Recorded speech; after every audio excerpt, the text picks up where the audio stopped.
Saddam Hussein. Saddam Hussein was a bad guy. Disarming Saddam Hussein now. एक यतीम बच्चा और आगे जाकर दुनिया के सबसे बड़े लीडर्स में से एक,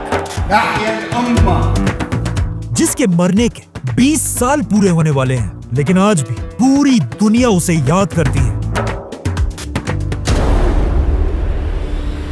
सद्दाम हुसैन के मुल्क इराक का इस्लाम के साथ बहुत ही गहरा ताल्लुक है, क्योंकि इस्लाम के बड़े बड़े पैगंबर इब्राहिम अलैहिस्सलाम, लूत अलैहिस्सलाम और यूनुस अलैहिस्सलाम सब इराक में ही पैदा हुए थे। लेकिन इन सारे पैगंबरों के बाद भी यहाँ के लोग एक खुदा को बिल्कुल भूल चुके थे और उस एक खुदा की जगह आग की इबादत करने लगे थे। आखिर रसूलुल्लाह सल्लल्लाहु अलैहि वसल्लम के बाद इस्लाम के पहले खलीफा अबू बकर रज़ियल्लाहु अन्हु ने पूरा अरब फतह करने के बाद अपने जनरल खालिद बिन वलीद को हुक्म दिया कि जाओ और पूरी दुनिया में सबसे पहले इराक को फतह करो।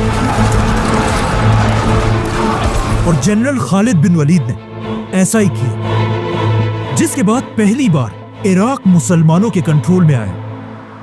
ये एक ऐसी फतह थी कि इसके बाद अगले 1300 साल तक कोई भी मुसलमानों से इराक नहीं छीन सका। लेकिन आज से 100 साल पहले जब इराक पर उस्मानिया खिलाफत की हुकूमत थी, दुनिया में एक बहुत बड़ी जंग शुरू हुई, वर्ल्ड वॉर 1,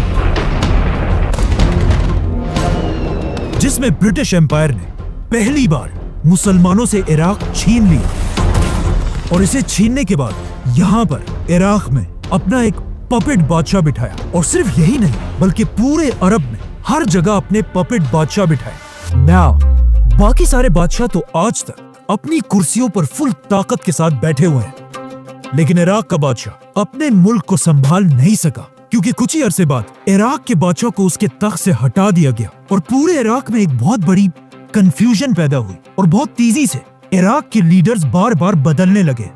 अब इराक के इसी कंफ्यूजन के दरमियान इराक के एक छोटे से गांव में एक यतीम बच्चा पैदा हुआ, जिसका नाम था सद्दाम हुसैन। कुछ लोग उसे एक हीरो समझते हैं और कुछ एक जालिम डिक्टेटर। सद्दाम हुसैन को देखा, वो भी फिरौन था। लेकिन सद्दाम कोई आम बच्चा नहीं था।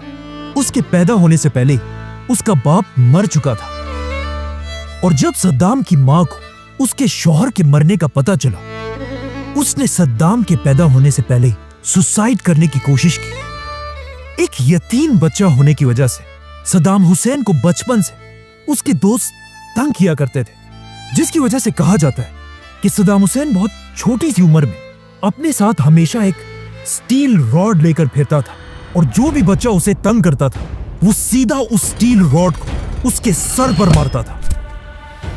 मतलब सद्दाम हुसैन के दिल में बचपन से डर नाम की कोई चीज नहीं थी। इसके कुछ ही अरसे बाद जब सद्दाम हुसैन की मां ने दूसरी शादी की, सद्दाम का सुतेला बाप उस पर इतना जुल्म करने लगा कि सिर्फ 10 साल की उम्र में अपने घर को छोड़कर भाग गया और जाकर अपने मामू के साथ रहने लगा। और यहां से उसकी जिंदगी हमेशा के लिए बदल गई, क्योंकि उसके मामू का ताल्लुक इराक की एक छोटी सी पॉलिटिकल पार्टी बाथ पार्टी से था।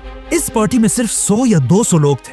जब सद्दाम हुसैन ने छोटी सी उम्र में इस पार्टी को ज्वाइन किया, इस पार्टी में सबको पता था कि सद्दाम हुसैन की एज तो बहुत कम है, लेकिन ये इस पार्टी का सबसे वायलेंट और बहादुर मेंबर है। जैसे ही सद्दाम हुसैन ने इस पार्टी को ज्वाइन किया, इस पार्टी के लोग अमेरिका की CIA के साथ मिलकर उस वक्त के इराक के प्राइम मिनिस्टर को मारने की प्लानिंग कर रहे थे। और ये इतना मुश्किल प्लान था, इसीलिए उन्हें इस काम के लिए बहुत ही खतरनाक लड़कों की जरूरत थी। तो ऑफ कोर्स उन्होंने इस काम के लिए सिर्फ 24 साल की उम्र के सद्दाम हुसैन को चुना। सद्दाम हुसैन ने अपनी टीम के साथ जाकर प्राइम मिनिस्टर की गाड़ियों पर गोलियों की बारिश कर दी, लेकिन इस हमले के बाद भी प्राइम मिनिस्टर बच गया, जिसके बाद मजबूरन सद्दाम हुसैन इराक को छोड़कर इजिप्ट की तरफ भाग गया। नाउ सदाम हुसैन का मिशन तो फेल हो चुका था, लेकिन उसकी बहादुरी को देखकर दुनिया के कुछ ताकतवर लोग उससे बहुत इम्प्रेस हुए, जैसा कि अमेरिका की CIA। $3 billion investment we made. CIA Saddam Hussain को इराक के फ्यूचर लीडर के तौर पर तैयार करने लगी, क्योंकि इसके कुछ ही अरसे बाद जैसे ही इराक में सदाम हुसैन की पार्टी की हुकूमत बनी, सदाम हुसैन वापस इराक की तरफ आया और सिर्फ 30 साल की उम्र में इराक का दूसरा सबसे पावरफुल इंसान बना। अब इराक एक आजाद कंट्री तो थी, लेकिन इराक के सारे ऑयल और गैस पर ब्रिटिश का कब्जा था।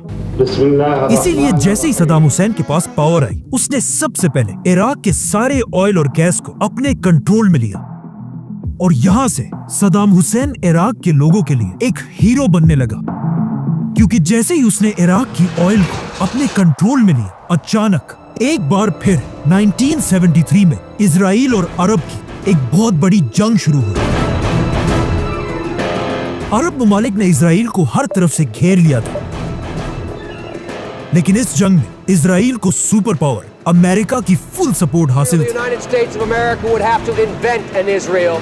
और इसी अमेरिका की सपोर्ट की वजह से इजराइल ने आसानी से बड़े बड़े अरब ममालिक को हरा दिया। ये देखकर सऊदी अरब के बादशाह किंग फैसल को अमेरिका पर बहुत गुस्सा आया, और उसने अमेरिका को सबक सिखाने के लिए सारे अरब कंट्रीज को जमा किया, और सब ने मिलकर ये फैसला किया कि हम आज के बाद इजराइल के दोस्तों मतलब अमेरिका को अरब का ऑयल नहीं बेचेंगे।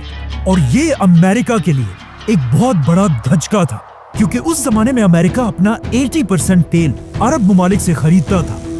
तो जैसे ही किंग फैसल ने अमेरिका पर यह पाबंदी लगाई, पूरी दुनिया में ऑयल की प्राइस डबल नहीं, ट्रिपल नहीं, बल्कि 4 गुना बढ़ गई। मतलब एक बैरल ऑयल की कीमत $3 से $12 बन गई। अब ये सब तो अमेरिका को कमजोर करने के लिए था, लेकिन इसका सबसे बड़ा फायदा इराक के यंग लीडर सद्दाम हुसैन ने उठाया।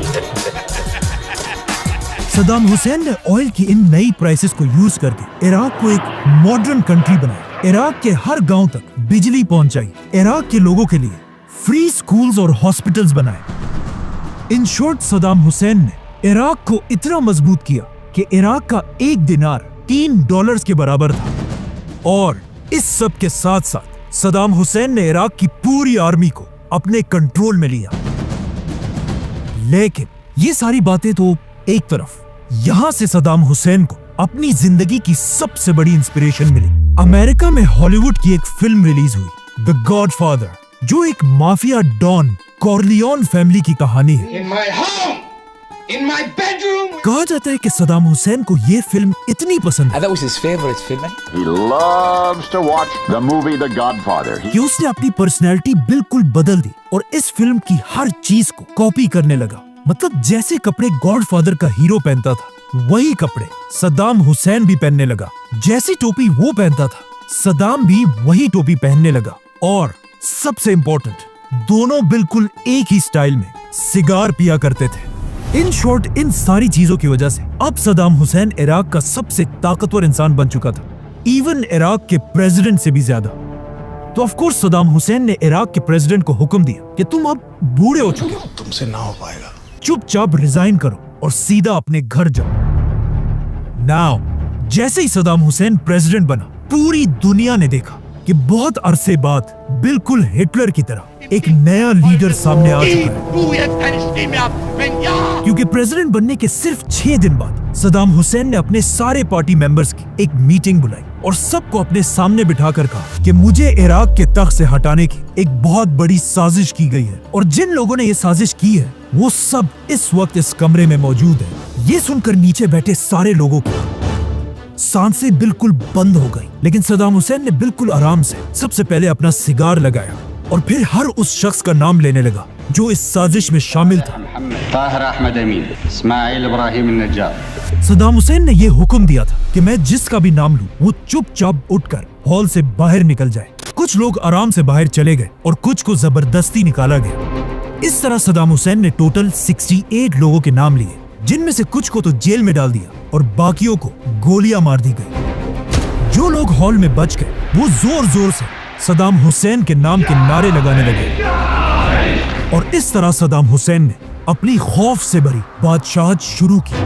मतलब इस वक्त صدام حسین اپنی طاقت کی پیک پر تھا، لیکن یہاں پر اس نے اپنی زندگی کی پہلی بڑی غلطی کی۔ صدام نے ایران کے سپریم لیڈر آیت اللہ خمینی پر حملہ کر دیا۔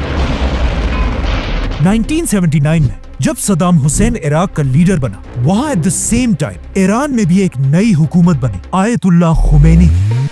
امام خمینی کا انقلاب اتنا بڑا تھا کہ پوری دنیا ان سے ڈرنے لگی تھی۔